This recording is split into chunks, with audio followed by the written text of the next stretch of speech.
Hi everyone, mega love shoutout po sa inyong lahat guys. Ayan, nandito kami guys sa Playa de Lucia. Ayan guys, ang napakaganda ng tanawin dito. Ayan, ang ganda-ganda talaga. Ayan.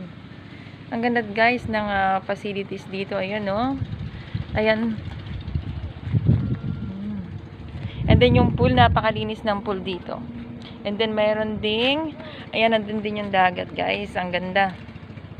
And then ayun pa. Sa kabila. Ayan. Sobrang nakaka-enjoy pagmasdan. Ayan. Ayan guys, ang ganda ng cottage oh. Ganda ng cottage. Then, nandito pa. Ang ganda talaga. Pagmasdan nyo guys. Nandun naman yung mga, ayan guys, yung mga bangka oh. Ang ganda. Napakatahimik ng dagat. Yan.